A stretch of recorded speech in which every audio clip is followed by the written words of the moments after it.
반갑습니다. 오늘은 고난주간으로 저희가 특별히 예배를 드립니다. 우리가 사순절을 이제 지내고 있고 오늘이 고난주간이 시작되는 날입니다. 그리고 다음 주가 이제 부활주일입니다. 특별히 한 주간 동안 우리가 주님의 은혜를 깊게 묵상하며 보내는 시간이 되기를 바랍니다. 네, 이제 우리 다 같이 그 자리에서 일어나셔서 임내송 부르면서 하나님 앞에 예배 드리겠습니다.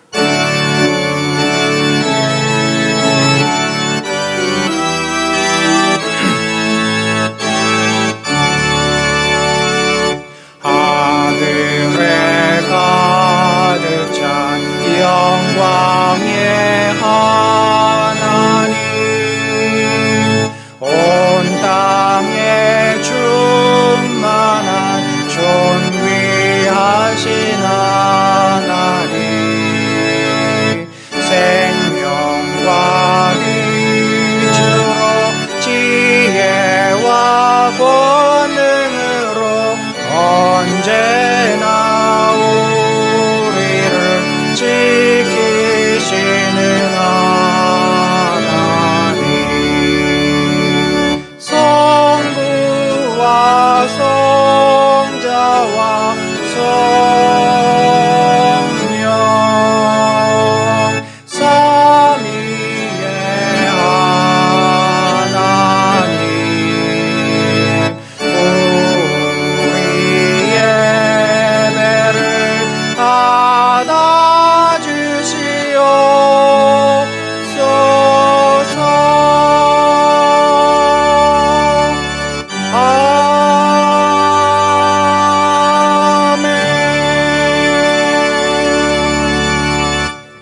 우리 이 시간에 한 주를 돌아보면서 참회 기도 주께 올리겠습니다. 아버지 하나님, 아버지 주님,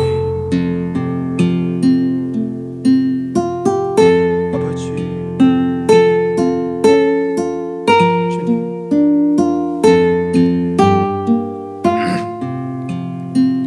오 주님,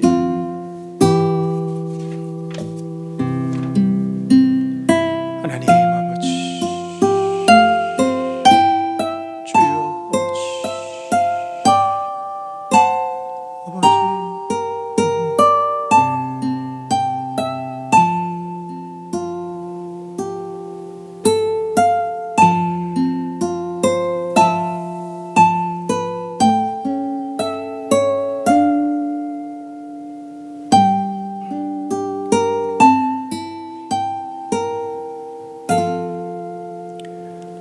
우리를 위해서 온몸을 던지시며 모진 고난과 고초를 감당하신 우리 주 예수 그리스도시여, 주님의 그 말할 수 없는 은혜와 사랑, 희생과 헌신, 고난과 수치가 있었기에 오늘 우리가 이렇게 하나님의 자녀됨의 특권을 누리고 영원하신 하나님 앞에 담대한 마음으로 나와 주님의 얼굴을 배웠고 주께 예배드리게 하여 주심을 감사합니다.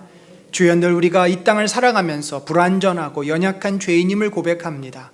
그러기에 오늘도 우리 주님의 그 십자가 고난을 우리들이 묵상하고 그 은혜 앞에 또한 감사를 올립니다. 오늘 이 예배가 비록 연약한 인생들의 예배요, 불완전한 예배요, 특별히 코로나를 보내면서 우리가 온전히 하나 되어 예배드리지는 못하지만 저희들의 예배를 기뻐 받아주시고 이 예배를 통해 우리 주 예수 그리스도의 그 십자가의 사랑과 은혜가 여전히 우리 가운데 역사하여 우리를 더욱더 주님께로 이끌고 나가는 복된 시간 되게 하여 주옵소서. 성령께서 이 자리에 온전히 임재하시며 저희들의 고백과 찬양과 기도를 받아 주옵소서. 홀로 영광 받아 주시기를 간절히 바라옵고 예수 그리스도의 이름으로 기도드립니다. 아멘. 우리 다 같이 사도신경 고백합니다.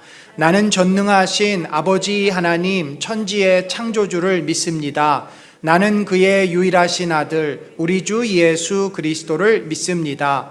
그는 성령으로 잉태되어 동정녀 마리아에게서 나시고 본디오 빌라도에게 고난을 받아 십자가에서 죽으시고 장사된 지 사흘 만에 죽은 자 가운데서 다시 살아나셨으며 하늘에 오르시어 전능하신 아버지 하나님 우편에 앉아 계시다가 거기로부터 살아있는 자와 죽은 자를 심판하러 오십니다. 나는 성령을 믿으며 거룩한 공교회와 성도의 교제와 죄를 용서받는 것과 몸의 부활과 영생을 믿습니다. 아멘. 자리에 앉겠습니다. 우리 찬송가 144장 예수 나를 위하여 같이 주님 앞에 고백합니다.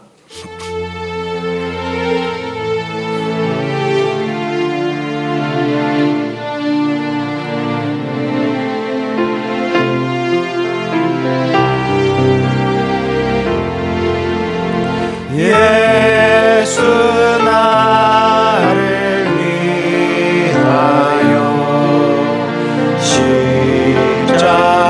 십자가를 질 때 세상 죄를 지시고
예수님, 예수님, 예수님, 예수님, 나의 죄 위하여 보배 피를 흘리니 죄인 받으소서.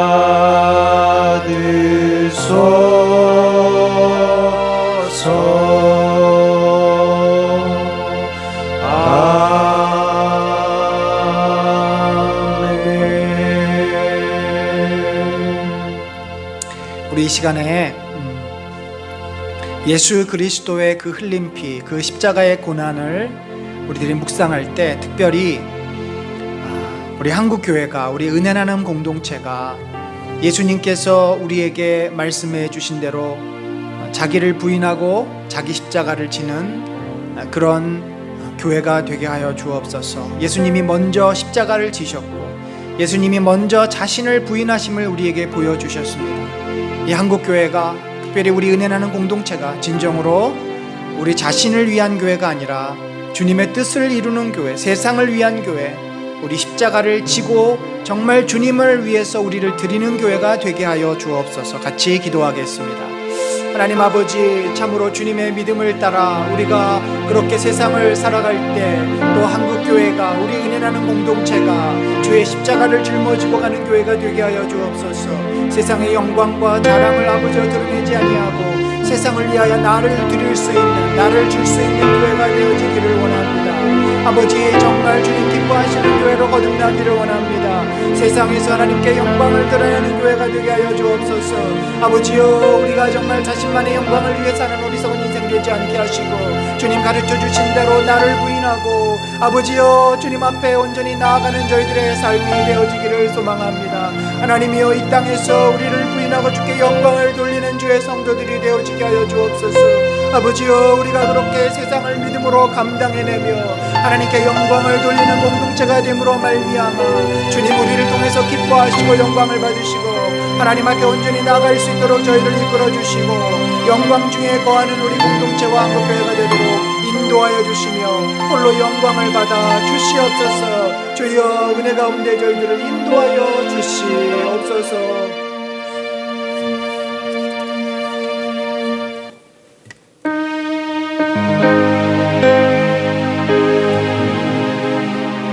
찬송가 461자 십자가를 질 수 있나, 우리 같이 고백합니다.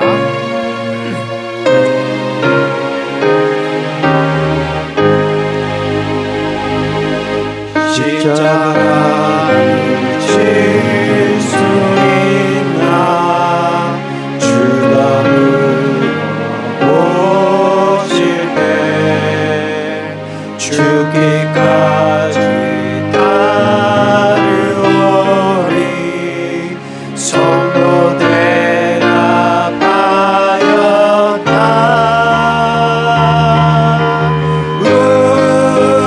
우리의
주께 내 영 맡기네. 나 최후 승리 믿으며 우리의 심령 주의 것이니 주님의 영상 만드소서. 주 인도 따라 살아갈 동안 사랑과 충성 늘 마치오리라.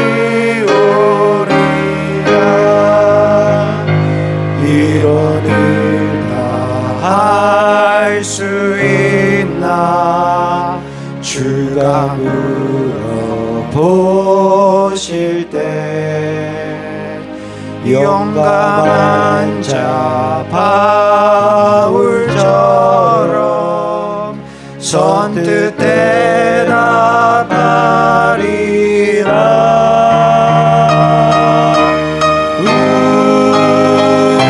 우리의 심령 주의 것이니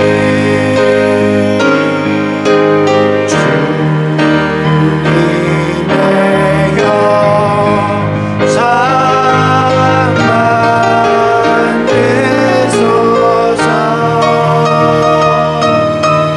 주 인도 따라 살아갈 동안 사랑과 충성 늘 마치오리. 우리의 심령 우리의 심령 주의 것이니 주님의 영상 만드소서.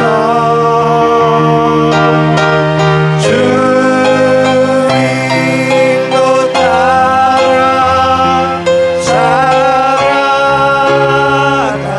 동안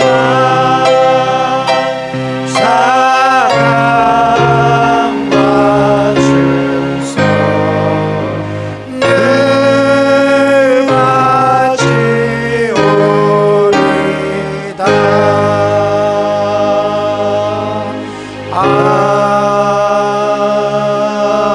아멘.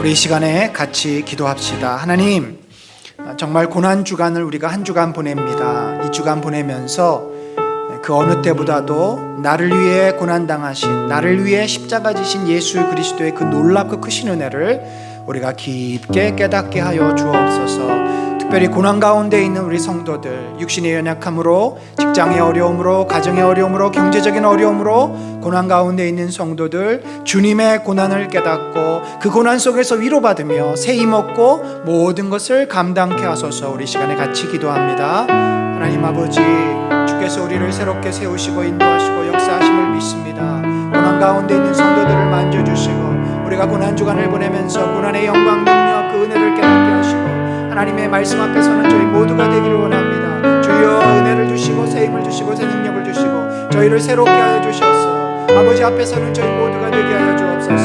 성령여 인도하여 주시고 저희 말씀 가운데 서며 믿음으로 서서 하나님께 영광이 되어진 우리 기도의 용사들 되게 하시고 고난 주간 동안 우리가 더욱 주의 사랑을 깨닫고 그 고난 속에 있는 성도들을 만지시고 위로하셔서 그 아픔 속에서 이들이 벗어날 수 있도록 특별한 은혜와 능력을 도하여 주시옵소서.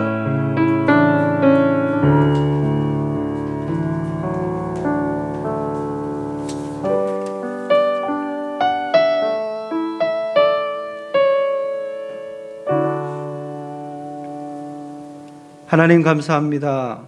그리스도께서 죄인된 우리를 위하여 죽으심으로 하나님께서 우리에 대한 사랑을 확증하여 주심을 감사를 드립니다. 특별히 고난주간을 보내면서 주님의 십자가를 묵상하며 주님과 더 깊은 사귐과 교제의 시간을 갖기를 원합니다. 이 시간들을 통하여 우리의 믿음이 더욱 선명해지게 하여 주시고 참 진리를 쫓는 성도가 되게 하여 주시옵소서. 저희는 잠시도 깨어 있을 수 없는 연약한 존재입니다. 마음으로는 원한다 하지만 육신이 너무나 연약한 자들입니다. 그러나 분명한 사실은 이처럼 연약한 저희를 위하여 하늘 보좌에 앉으신 주님께서 중보하고 계심을 알기에 그 믿음을 바라며 그 믿음으로 버티며 또한 견디며 이 어려운 시기에 코로나를 이겨내게 하여 주시옵소서. 주님, 저희를 불쌍히 여겨주셔서 이 고통의 시간이 빨리 지나가게 하여 주시고 다시 모든 성도들이 함께 모여 코이노니아 할 수 있는 그날이 속히 오게 하여 주시옵소서. 우리의 마음의 예배를 사모하는 간절함이 있게 하여 주시옵고 말씀의 갈급함이 있게 하여 주시옵소서. 또한 삶으로 하나님께 영광 올려드리는 복된 인생들 되게 하여 주시옵소서. 이 시간 믿음으로 부르신 주님의 백성들이 하나님의 말씀을 듣고자 예배의 자리에 모였습니다. 각자마다 장소는 다르지만 동일한 은혜를 허락하여 주시옵소서. 한 주간의 말씀에 갈급했던 우리의 영혼에 생명의 말씀으로 가득 채워 주시옵소서. 말씀을 전하실 목사님 성령 충만함을 더하여 주시옵고 이 자리가 은혜의 자리, 복된 자리가 되게 하여 주옵소서. 이 시간에 하나님 홀로 영광 받으실 줄 믿사오며 예수님의 이름으로 기도드리옵나이다. 아멘.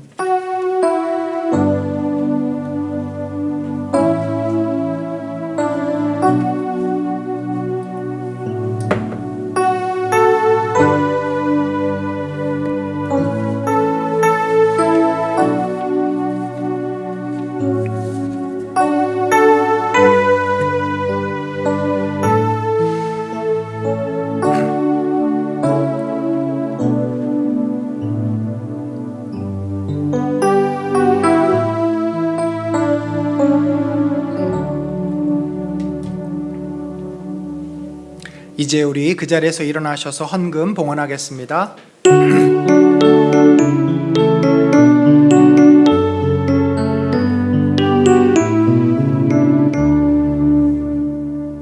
내게 있는 향유가 주께 가져와 그 발 위에 드립니다. 나를 위해 험한 산길 걸으신 예수, 걸음마다 크신 사랑 새겨놓았네. 하나님 아버지, 참으로 감사합니다. 주님께서 저희들을 위해서 친히 당하신 고난과 그 모진 고초를 우리들이 생각하면 우리가 주님 앞에 드린 이 작은 것 그 무엇이겠습니까?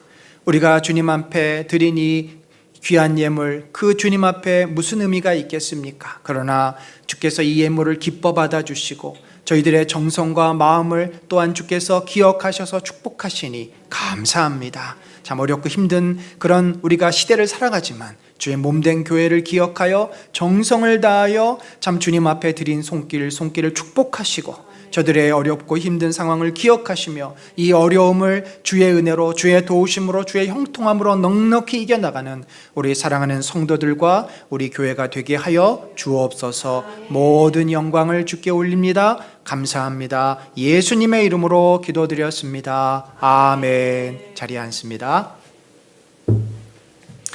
오늘 이렇게 귀한 예배, 우리 고난주간이 시작되는 예배에 참석하신 우리 믿음의 형제자매 여러분들을 진심으로 환영합니다.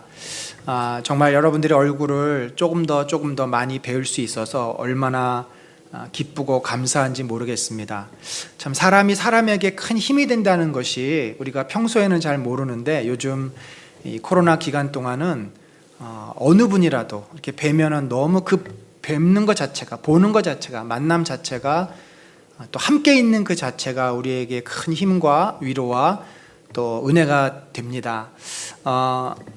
오늘 또 영상으로 집에서 예배 드리는 분들 위에도 하나님의 놀랍고 크신 은혜가 늘 넘치시기를 바랍니다.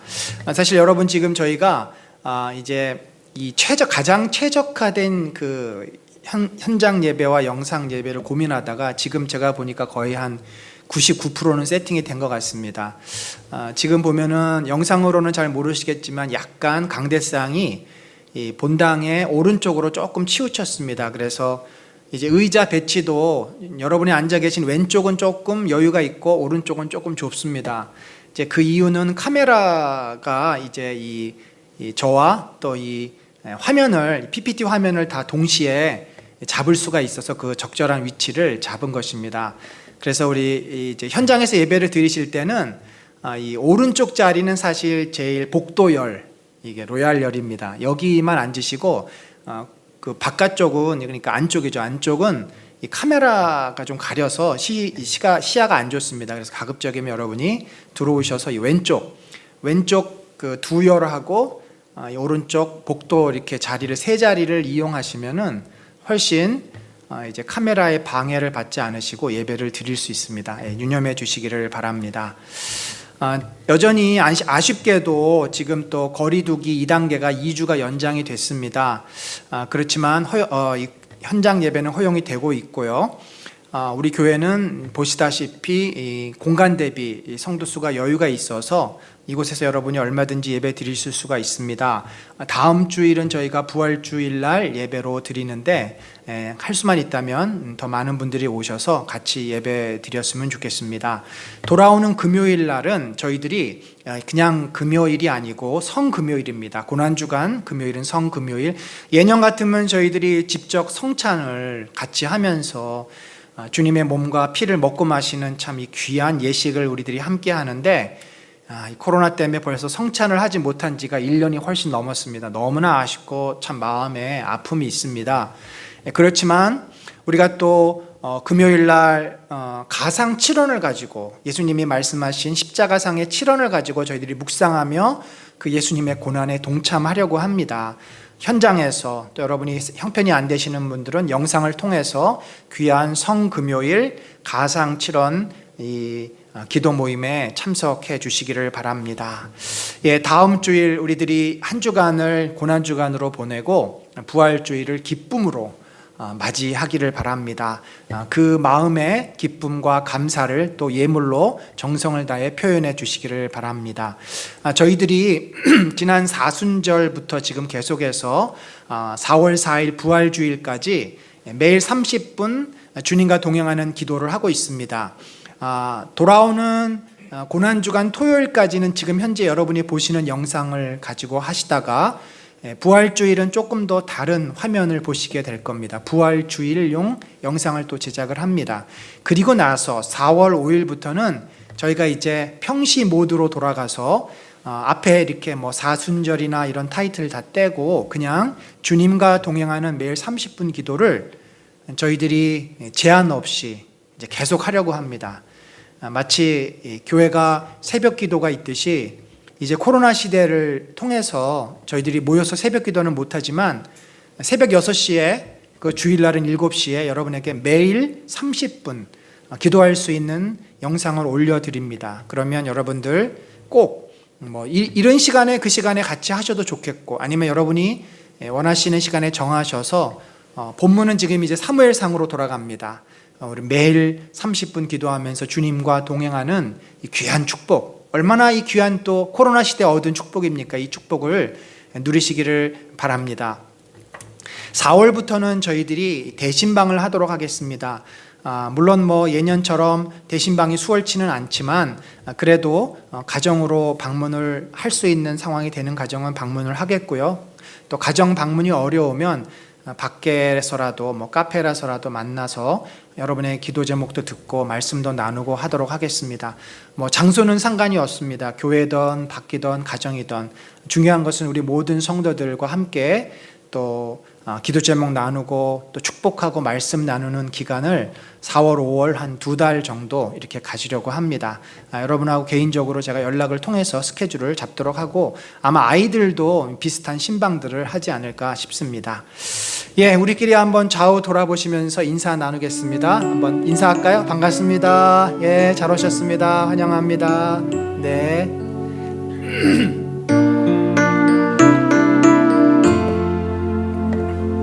성령의 나는 있는 곳에 하나님께서 계시도다. 말씀에 나는 있는 곳에 하나님께서 계시도다.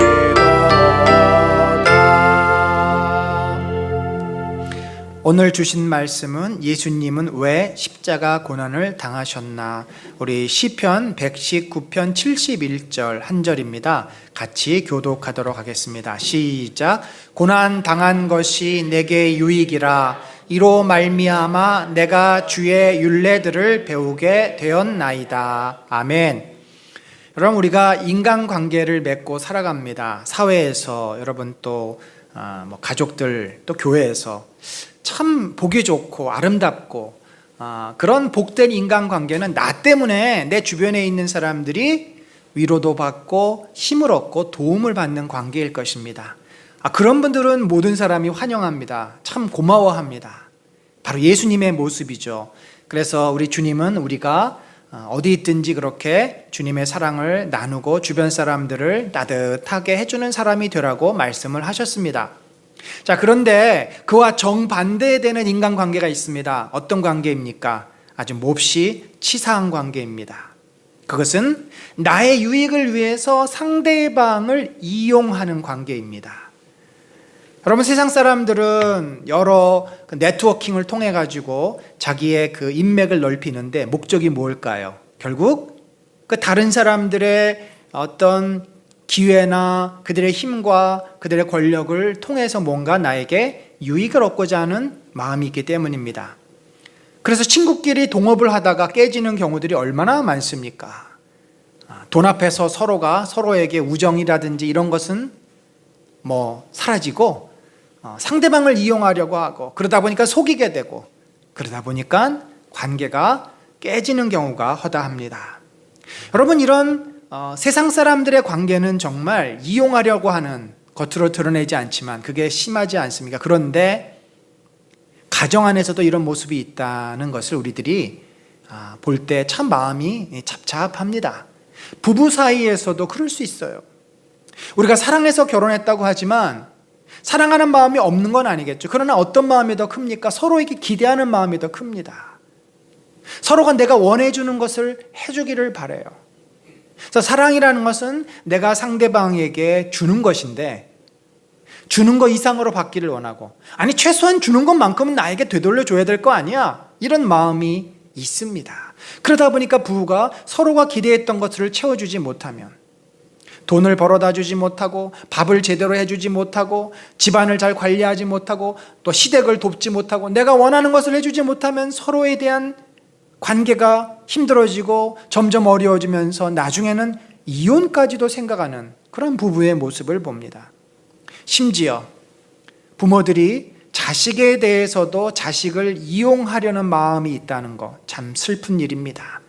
사실 우리가 겉으로 드러내기는, 그리고 내 진짜 마음도 우리 아이가 잘 되기를 바라죠. 부모가 아이 잘 되기 바라지 않는 사람이 어디 있습니까? 너 열심히 공부해야 돼, 좋은 대학 가야 돼, 좋은 데 취직해야 돼, 그래야 네가 고생 안 하고 편하게 살 수 있어. 그런데 사실 아이가 좋은 대학에 가고 아이가 좋은 직장 얻고 그러면 나도 모르게 내 어깨에 힘이 들어갑니다. 뽕이 한 두세 개는 끼워져요. 그리고 어디 가서 동창 모임 가서 친구들 모임 가서 나도 모르게 그 얘기를 자꾸 하게 돼요. 그것을 통해서 우리는 자존심을 회복하고 심지어 나의 꿈을 실현하고, 그래서 아이들이 내 바람의 어떤 방편이 되는 경우가 있습니다. 그걸 어떻게 알 수 있냐고요? 여러분, 진심으로 우리가 아이들의 그 존재를 존중해주고 그냥 아이들 자체만을 위한다면 아이들이 시험을 못 보거나 실패를 하거나 좋은 학교에 가지 못하거나 좋은 직장을 얻지 못해도 우리는 그것 때문에 절망하고 낙심하지 않습니다. 오히려 격려해주게 됩니다. 괜찮아. 좀 성적이 좀 안 나올 수도 있지. 좋은 대학 못 갈 수도 있지. 네가 또 기회가 있을 거야. 요번에 이걸 통해서 네가 새롭게 깨닫고 얻은 그것을 통해서 더 열심히 도전해봐. 인생은 계속 도전하는 거야. 얼마든지 네가 더 잘 될 수 있어. 우리가 그렇게 격려하는 마음이 생기는데 그 마음보다는 어떤 마음이 더 커요? 실망하고 낙심하고, 아이보다 엄마들이 애들이 시험을 못 보면 더 초상집이 됩니다. 그 마음이 도대체 무슨 마음입니까? 어디서 온 마음입니까? 내 기대가 지금 무너졌다는 거죠.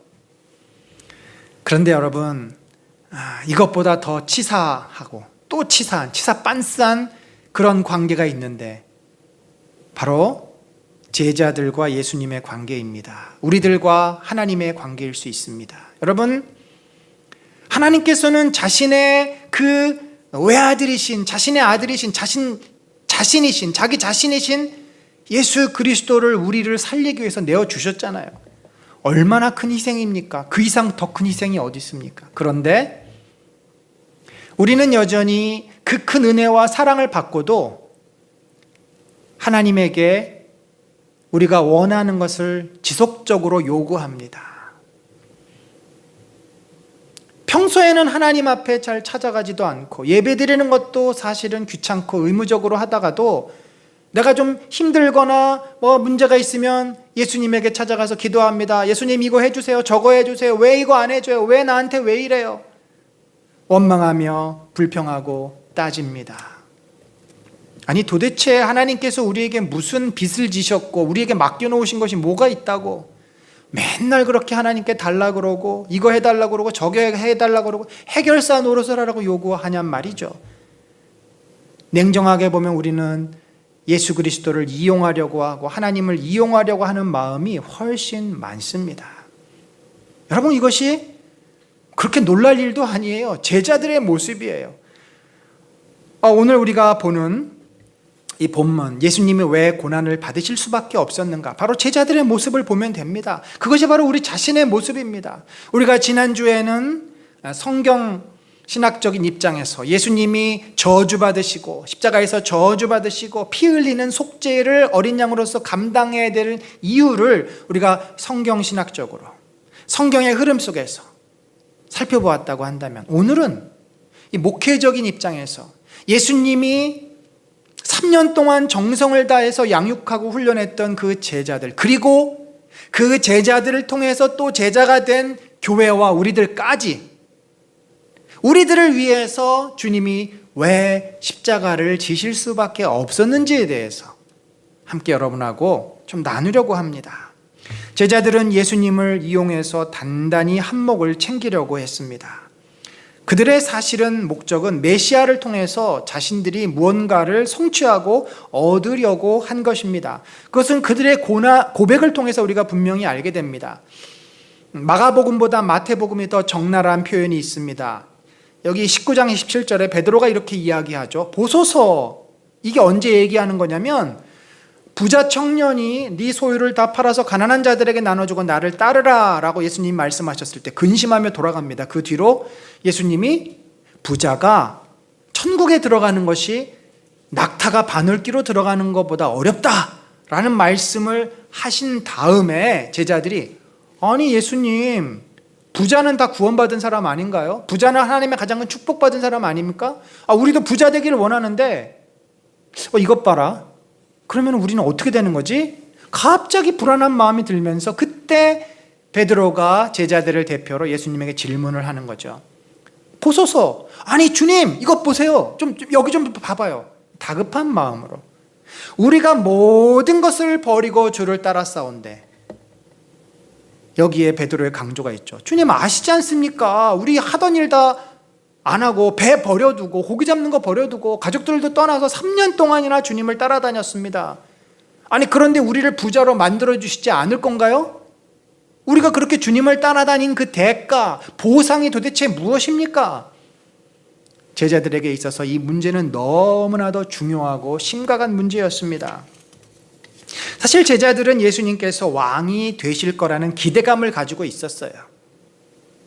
그래서 그들은 예수님이 왕이요 메시아이지만 고난받는 종, 이사야에서 말하는 고난받는 종으로서의 메시아됨을 전혀 이해하지 못했습니다. 그들은 예수님이 이번 6월절에 민중봉기를 일으켜서 종교 지도자들의 권력과 로마 군인들의 그 모든 힘을 다 무너뜨리고 몰아내고 왕으로 세워질 것을 소망하며 기대했습니다. 그들의 온통 관심사는 이 이번 선거에서 압승하는 거였습니다. 따라서 예수님이 겟세마네에서 그렇게 괴로워하고 땀방울이 핏방울이 될 정도로 고뇌하며 절규하며 기도할 때 여러분 생각해 보세요. 자기의 그 목숨과도 같은 스승이 옆에서 그렇게 절규하며 괴로워하는데 그 옆에서 편하게 잠이 옵니까? 그들은 딴 생각, 딴 마음을 품었기 때문에 전혀 예수님의 마음을 이해하지 못했던 것입니다. 그리고 막상 예수님이 잡혀가니까 자기들이 생각하던 그림이 전혀 아니니까 후다닥 도망가기에 바빴습니다. 여러분, 우리도 알지 못하는 사이에 하나님에 대한 기대감들이 있습니다. 내가 이렇게 교회 열심히 신앙생활하고 섬기고 충성하는데 하나님이 나에게 복 주시겠지. 내가 하는 기도 다 들어주시겠지. 우리가 어떤 그런 기대감들이 있어요. 맞습니다. 하나님은 그 하나님을 경외하는 자에게 복 주십니다. 그런데 문제는 하나님의 기도응답, 하나님이 주시는 복이 내가 생각하는 방식, 내가 원하는 복이라는 것입니다. 여러분, 하나님은 우리에게 맞춰져 있는 분이 아니에요. 하나님은 당신의 위대하심과 크심으로 우리를 품으시기를 원하시지, 당신의 영원하심과 그 놀라운 우리가 알지 못하는 그 영광으로 우리를 품으시기를 원하지, 우리가 아는 이 땅에서의 좁은 생각, 좁은 그 복으로 우리를 채우기를 원치 않는다는 것입니다. 아이들이 소꿉놀이 하면서 웃고 즐거워하는 것도 참 귀하지만 아이들에게 있어서 그러한 그 소꿉놀이가 전부는 아니지 않습니까? 아이들에게 더 귀한 거를 부모는 주고 싶고 정말 이 아이들이 이 세상에서 아름답게 성장하기를 바라는 게 부모의 마음 아닙니까? 여러분, 제자들의 성공 욕구가 너무나 강했기 때문에 만약에 예수님이 이런 십자가의 처절한 고난을 당하시지 않고 그냥 한순간에 돌아가셨다고 한다면 제자들은 절대로 이러한 성공 욕구를 포기하지 못했을 것입니다. 대제사장들에 의해서 끌려나가 그냥 돌에 맞아서 그 자리에서 돌아가셨다든지, 불과 한 1, 20분 안에, 아니면은 로마 군병들이 데려가서 그냥 참수시켜 버렸다면 제자들은 엉겁결에 예수님이 돌아가신 거잖아요. 예수님 죽으셨네? 예수님의 그 고난을 몸소 그들이 옆에서 보고 체험하지 않고 그냥 예수님의 죽음 앞에 직면했을 때 그들이 가지고 있는 이 성공 욕구는 절대 사라지지 않습니다. 오히려 부활하신 주님을 만나서 그들은 예수님이 이제 죽었기 때문에 모든 것을 포기하고 절망하는 것 같지만 부활하신 주님을 만나면 다시 자기들의 성공 욕구가 올라옵니다. 야, 예수님이 이러려고 죽으신 거구나. 예수님, 우리에게 뭘 주시겠습니까? 더 신나서 더 강력하게 자기들이 원하는 것을 요구했을 것입니다. 여러분, 예수님은 따라서 그들이 꽉 붙잡고 있던, 제자들이 놓지 않고 붙들고 있었던 세상적인 성공에 대한 집착, 그것을 내려놓게 할, 포기하게 할 방법을 우리에게 보여주셨는데 그것이 바로 친히 자신이 고난당하시는 것이었습니다. 자신이 처참하게 실패하는 것을 제자들에게 보여주심으로써 그들이 꿈꾸고 있는 이 세상에서의 야망과 성공이 얼마나 허황된 것임을 깨닫게 하셨습니다. 예수님은 친히 십자가의 고난을 받으심으로써 제자들이 세상에서의 성공을 포기하도록 만드셨습니다. 여러분, 십자가가 뭐죠? 십자가는 완벽한 실패입니다. 수치입니다. 저주입니다. 예수님의 정치적인 혁명은 시도도 제대로 해보지 못한 채 대제사장들과 로마인들에 의해서 완전히 좌절됐습니다. 제자들은 그토록 고생하며 올인했지만 결국 예수님께서 처절하게 반란자로 잡혀서 죽으심으로 말미암아 그들의 그 꿈은 산산조각이 나고 말았습니다. 처절하게 실패하는 예수님을 보면서 그들의 성공 욕구도 처절하게 무너져 내렸습니다. 이제 더 이상 우리가 기대할 것이 없구나.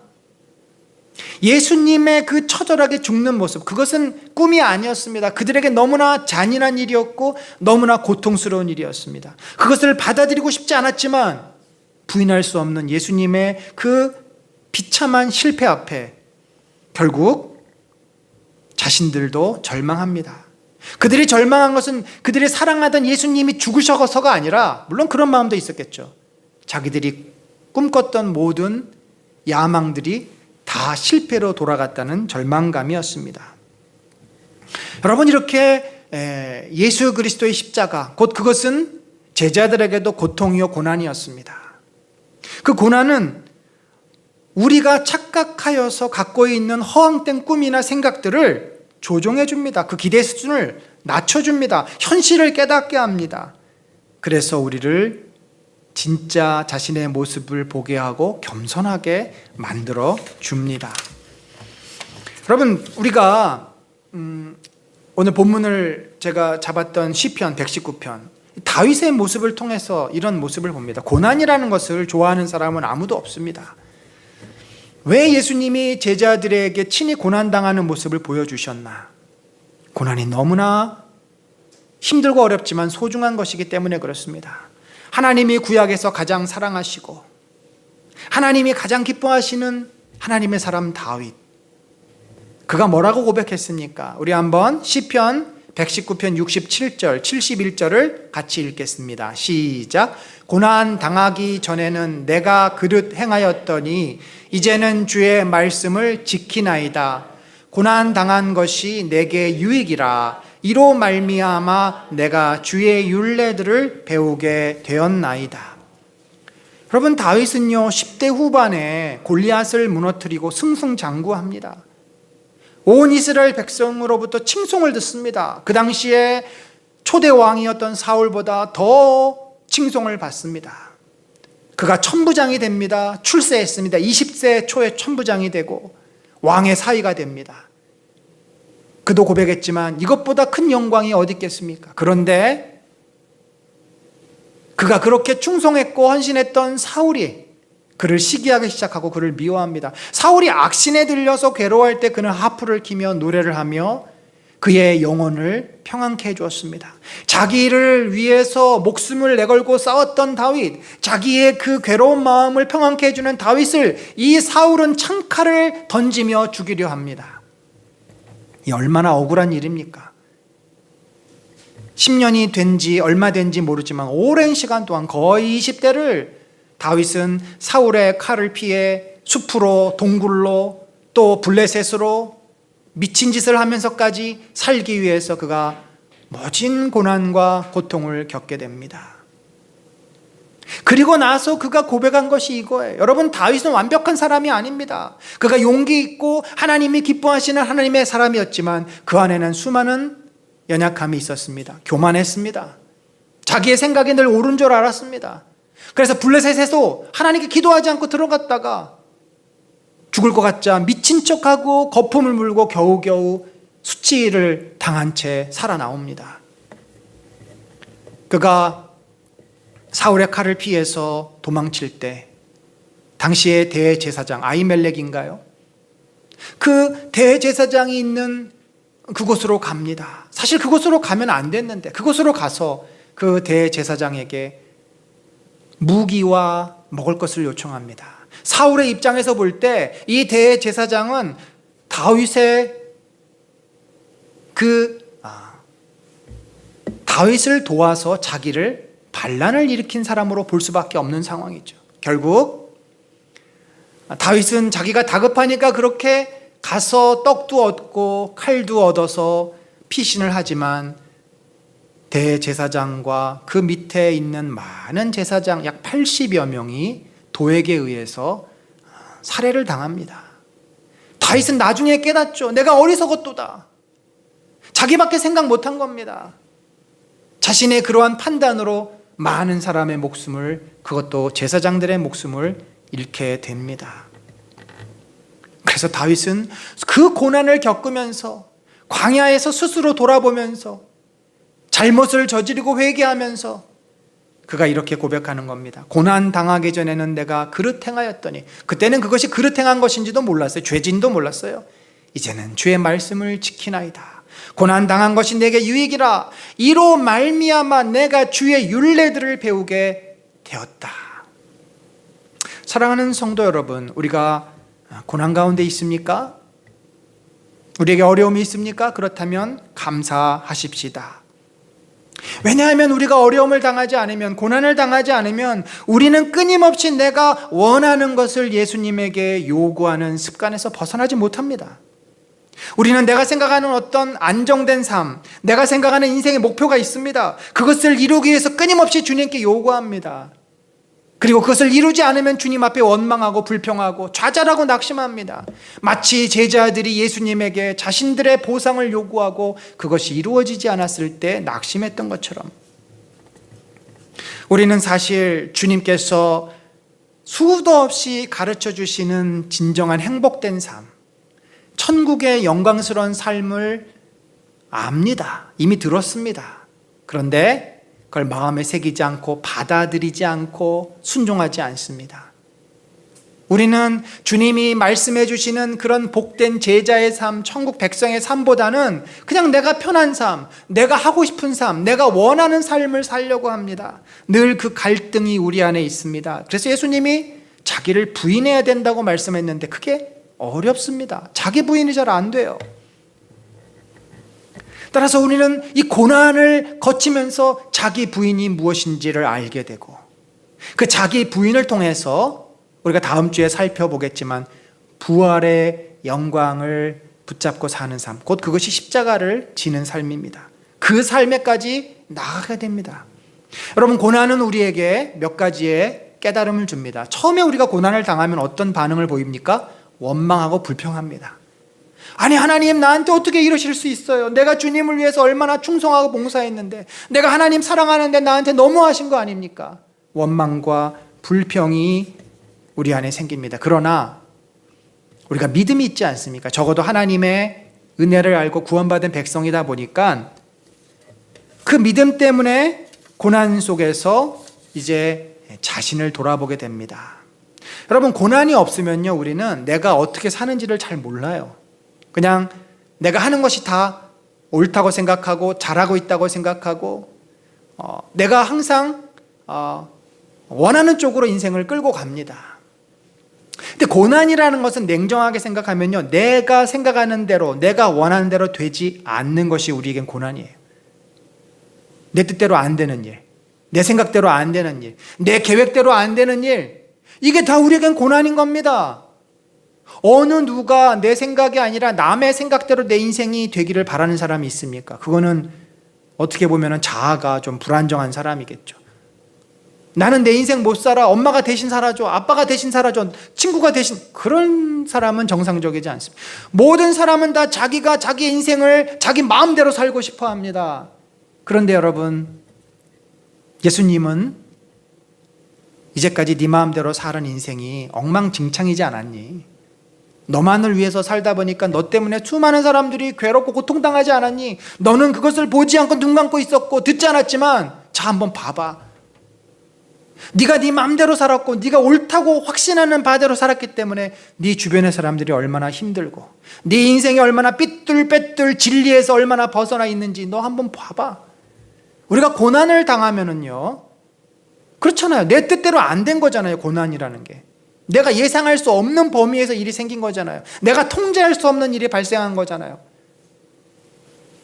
그래서 우리를 돌아보게 됩니다. 아, 내 생각대로 인생이 안 되는구나. 내 뜻대로 안 되는구나. 그건 뭐예요? 내가 항상 옳은 줄 알았구나. 내가 다 할 수 있는 줄 알았구나를 깨닫는 거죠. 여러분, 우리가 고난을 만나면 우리는 자신이 얼마나 불완전하고 내 마음대로 살았는지를 보게 됩니다. 특별히 하나님 앞에서 우리는 수도 없이 이것이 하나님 뜻이라고 확신을 했지만, 그렇게 합리화를 했지만 그것이 결코 하나님 뜻이 아니었음을 깨닫게 됩니다. 제가 목회를 시작하면서 저는 개척을 하고 열심히 충성하고 전도하고 하면은 교회가 그래도 좀 자리를 잡을 줄 알았어요. 그런데 생각보다 성도가 모이는 것도 어렵고, 모여 있지만 또 모래와 기름 같습니다. 언제든지 자신의 생각대로 안 되면 그 공동체는 흩어지는, 진정으로 서로가 하나 되는 건 더 어렵고, 그래서 제가 개척을 하고 처음으로 한 것이 뭐냐면 제 모든 계획과 생각을 다 내려놓는 것이었습니다. 내 생각대로, 내 뜻대로 안 되는구나. 그리고 나서 제가 얼마나 교만하고 어리석고 얼마나 자기중심적이었는지를 깨닫게 됩니다. 여러분, 이렇게 우리가 고난 앞에 서면 자신의 교만함을 발견한 뿐만 아니라 그것이 결국은 자기 안에 많은 죄가 있음을 알게 됩니다. 여러분, 평소에는 당연하게 생각했던 것들, 그런 것들이 죄라는 것이 깨닫게 돼요.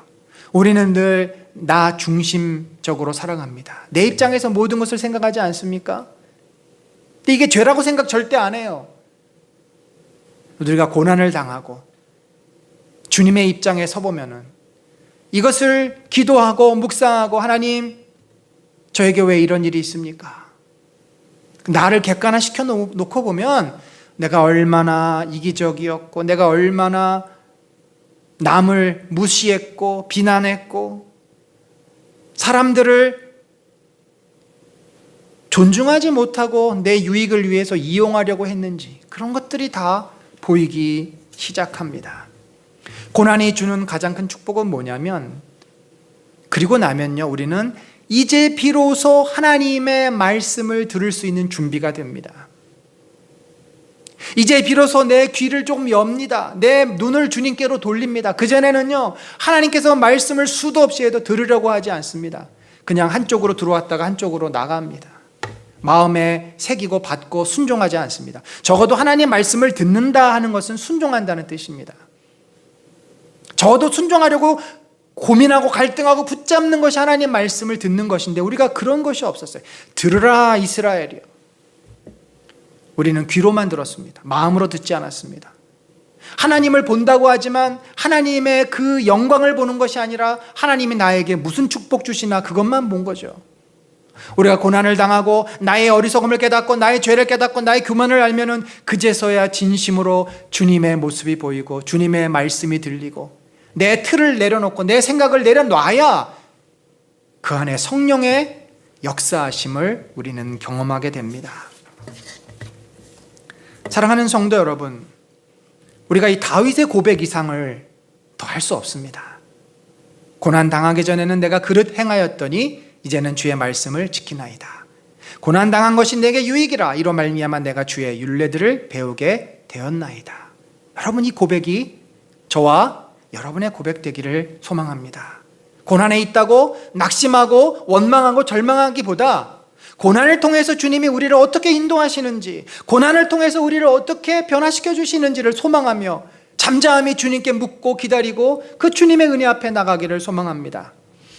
이제 우리가 고난주간을 보냅니다.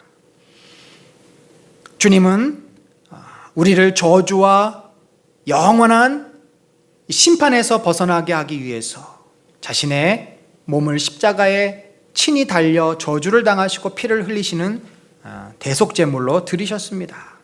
뿐만 아니라 우리가 예수 그리스도를 진정으로 믿고 따르는 제자, 나를 부인하고 십자가를 질 수 있는 제자로 살아가도록 친히 먼저 본을 보여주셨습니다. 우리는 그 주님의 본을 보면서 우리가 얼마나 세상에 익숙해 있고 우리가 얼마나 주님을 위해 산다고 했지만 나를 위해 살고 있는지를 깨닫게 됩니다. 여러분, 이번 주간 우리들이 고난주간을 보내면서 정말 나를 위해서 자신을 주신 주님의 그 사랑을 좀 묵상할 수 있기를 바랍니다.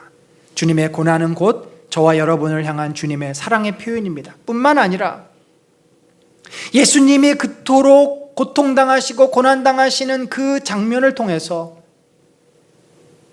우리가 고난을 당할 때 우리가 얼마나 그 고난 속에서 헤매고 있는지, 우리가 그 고난을 본받아서 변화되고 내려놓아야 하는 그 주님의 안타까운 마음을 느낄 수 있기를 소망합니다.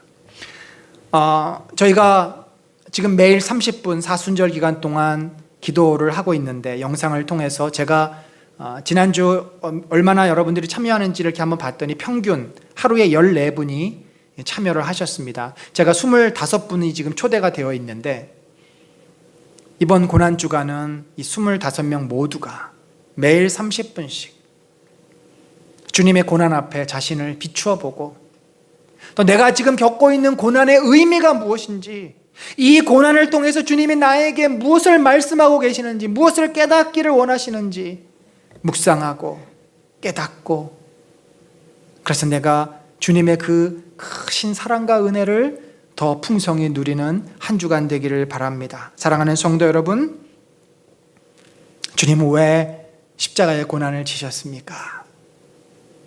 저와 여러분, 우리 모두를 정말 하나님의 영광의 자리에 들어가도록, 부활의 영광의 자리에 들어갈 수 있는 예수 그리스도의 제자가 되기 위해서입니다. 우리는 여전히 우리 자신과 싸우고 있습니다. 나를 부인하기 위해서 몸부림치고 있습니다. 고난은 우리로 하여금 우리 자신을 주님 앞에 내려놓을 수 있도록 깨닫게 하고 이끌어주는 축복의 시간들입니다.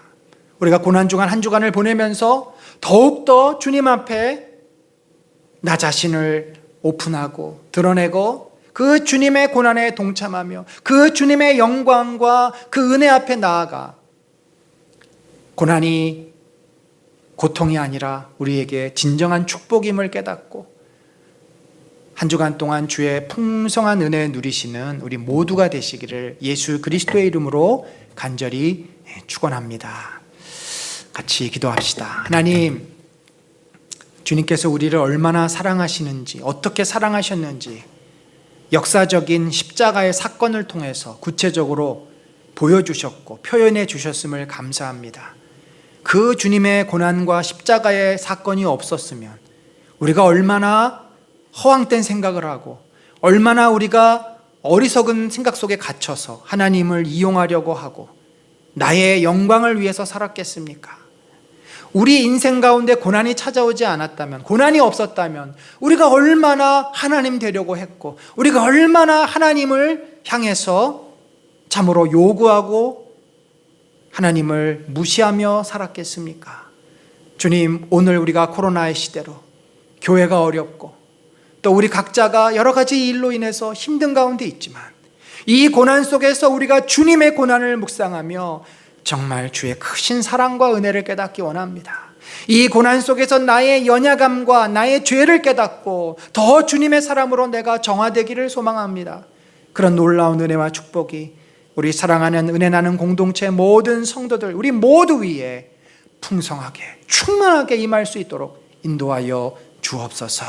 지금은 우리 구주 예수 그리스도의 놀라우신 은혜와 하나님 아버지의 무한하신 사랑과 성령님의 감화 감동 교통하심이 고난을 통하여서 주 예수 그리스도의 은혜와 사랑을 깊게 깨닫고 우리도 그 고난에 동참하며 나를 부인하고 십자가를 기쁨으로 짊어지는 믿음의 사람으로 변화되기를 소망하는 심령 위에 지금부터 영원까지 함께 하실지어다.